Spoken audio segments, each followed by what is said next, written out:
Bonjour à tous.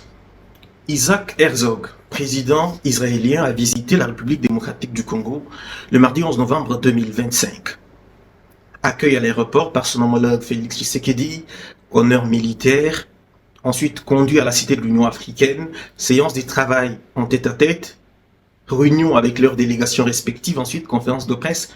Tout le protocole était réuni pour cette visite d'État historique.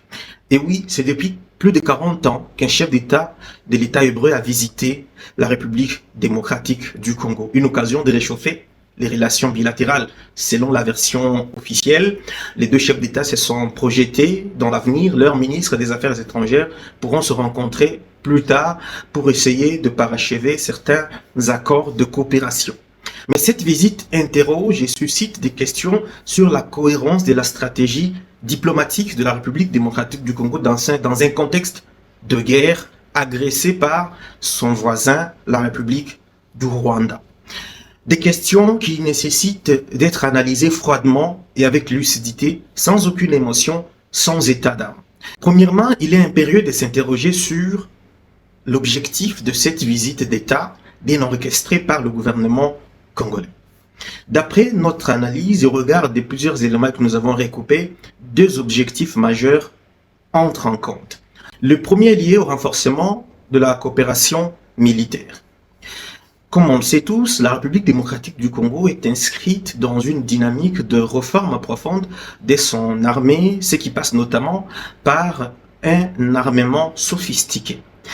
Kinshasa est en train de chercher les partenariats, des contrats, des accords avec des États, avec des industriels pour arriver à s'équiper et faire face à la menace qui pèse énormément sur le pays dans la partie orientale. Et comme on le sait tous, au plan militaire, Israël est parmi les États les mieux cotés à travers le monde, notamment grâce à son système de missiles anti-aériens appelé Dôme de Fer, qui a fait d'ailleurs ses preuves récemment encore lors des attaques de l'Iran. Et donc, l'objectif premier de cette rencontre, pour nous, c'est d'abord d'essayer d'obtenir un accord de coopération au plan militaire. Kinshasa chercherait, d'après nos informations, à avoir des technologies de pointe dont dispose l'armée israélienne pour faire face à la menace rwandaise et la menace dans la sous-région de manière générale. C'est même la raison pour laquelle il est projeté dans les jours à venir une rencontre des ministres des Affaires étrangères entre les deux pays. C'est dans cette perspective-là, ça sera peut-être suivi par la signature des mémorandums d'entente et ensuite viendront des vrais accords et peut-être que plus tard, Kinshasa pourrait acquérir certaines armes des dernières générations que détient Tsahal, l'armée israélienne. Le deuxième objectif, il est diplomatique. Comme vous le savez, la RDC est engagée dans un processus de paix avec son agresseur, l'État rwandais, sous la médiation de Washington. Et que dans les jours qui arrivent, Félix Tshisekedi et Paul Kagame pourront être conviés par Donald Trump à la signature d'un accord définitif de paix. Et dans cette configuration, on le sait tous, Israël est un allié de taille de la Maison Blanche. Donald Trump en fait d'ailleurs, a fait du premier ministre israélien Benjamin Netanyahou un ami proche. Et on le sait tous, si Israël est aussi puissant qu'on le dise aujourd'hui, c'est en grande partie grâce au soutien des États-Unis d'Amérique. Et c'est sous ces prismes-là que, dans sa stratégie, Kinshasa voudrait davantage se rapprocher d'Israël, qui a des lobbies très puissants à Washington et qui peut lui permettre davantage de faire pencher la balance de son côté dans les négociations en cours à Washington. C'est des bonnes guerres, on est en diplomatie. Et ce sont ces deux objectifs. À notre avis, peut-être qu'il y en a d'autres.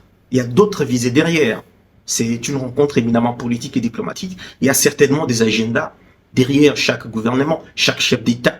Mais ces deux objectifs sont pour nous des visées majeures du gouvernement congolais ayant concouru à l'organisation de cette visite d'État dans ce contexte. Mais je vous disais tout à l'heure, c'est une visite qui suscite énormément de questions. Vous savez pourquoi?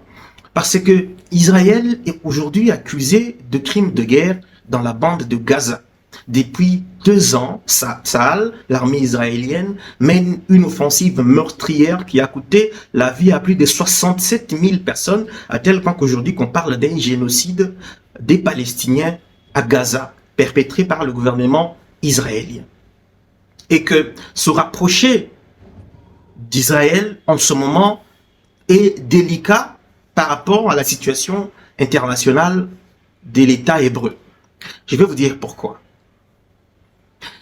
Le 7 octobre 2023, le Hamas, un mouvement terroriste palestinien, a perpétré un attentat qui a été condamné par tous unanimement, qui a coûté la vie à plus de 1200 Israéliens. En représailles, Benjamin Netanyahu et son gouvernement ont lancé une offensive pour neutraliser la menace à la source.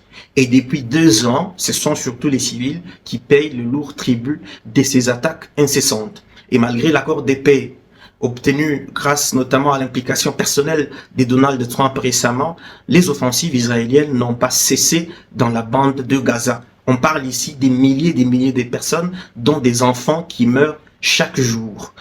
Les organisations internationales, notamment la Croix-Rouge, dénombrent plus de 160 000 blessés depuis le début de cette offensive. Certains gouvernements ont pris leur courage et ont levé la voix contre cette offensive israélienne.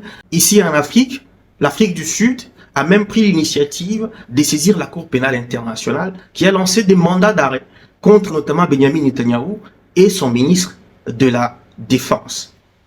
Ça, c'est au niveau institutionnel. Au-delà du niveau institutionnel, il y a des leaders d'opinion au niveau international qui ont condamné unanimement l'action israélite dans la bande de Gaza. Parmi lesquels des ressortissants congolais qui sont soit stars de la musique, stars du cinéma, que nous avons vus au premier plan dans des manifestations pour dénoncer le génocide des Palestiniens perpétré en ce moment par Israël. Et comme vous le savez, ce sont ces mêmes voix qui ont été mobilisées par le gouvernement de Kinshasa dans ce que l'on a appelé la diplomatie agissante, la guerre de l'opinion et tout ce que vous voulez. Ce sont ces mêmes voix qui ont été mobilisées par Kinshasa pour condamner les génocides des Congolais perpétrés par le Rwanda depuis plus de 30 ans maintenant, dans la partie orientale. Et donc ce rapprochement assumé du gouvernement de Kinshasa avec l'État hébreu peut avoir comme conséquence l'éloignement de certaines voix qui comptent à l'international, qui appuyaient l'action de la République démocratique du Congo à travers les prises de position, à travers les déclarations et les manifestations publiques. Parce que, dites-moi quelle va être la logique de quelqu'un qui condamnait à la fois les génocides des Palestiniens et des Congolais, de se retrouver à soutenir le gouvernement congolais dans sa démarche, qui lui se rapproche d'Israël qui est accusé de perpétrer un génocide. Voilà pourquoi c'est un pari risqué. C'est quitte au double. Hein. Ça peut marcher au plan diplomatique et militaire pour Kinshasa, mais si ça ne marche pas de ce côté-là, il est aussi possible que Kinshasa perde des soutiens au niveau institutionnel et de la société civile à l'international dans cette quête de justice et de vérité dans le cadre du génocide qui est perpétré dans l'est de notre pays. Revenons dans la sous-région, ou dans la région tout simplement.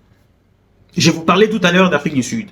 Comme vous le savez, l'Afrique du Sud, de Cyril Ramaphosa, est l'un des alliés stratégiques du président Tshisekedi dans sa lutte pour le rétablissement de la paix dans l'Est. L'Afrique du Sud avait même déployé ses troupes. Certains ont payé de leur vie durant l'offensive du Rwanda pour prendre la ville de Goma, donc pour défendre les terres congolaises. Les deux pays risquent de s'achoper sur la question Israël, parce que c'est l'Afrique du Sud qui porte l'action à l'international contre les génocides perpétrés par Israël dans la bande de Gaza. La question d'Israël, c'est une question extrêmement sensible. Quand je dis extrêmement sensible, ceux qui suivent l'actualité internationale, ceux qui sont dans les couloirs, la diplomatie, savent de quoi je parle. Parce que quand vous assumez publiquement votre soutien à Israël ou un rapprochement dans un contexte actuel, cela peut signifier que vous vous éloignez aussi de ceux qui sont contre l'action d'Israël dans la bande de Gaza. Lorsque vous allez par exemple en France, la plupart des politiques qui ont levé la voix pour réclamer justice pour la République démocratique du Congo, pour réclamer la fin du génocide en RDC, pour exiger le retour de la paix, sont des gauches. Enfin, certains sont de l'extrême gauche, ça dépend. Je n'entre pas dans le débat interne au niveau de leur pays.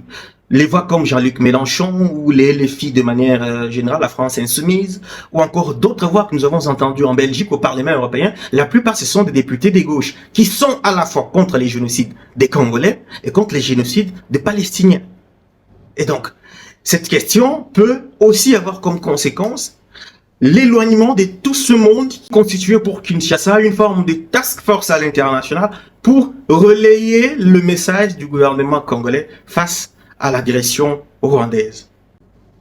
Vous avez donc compris pourquoi ce rapprochement est délicat.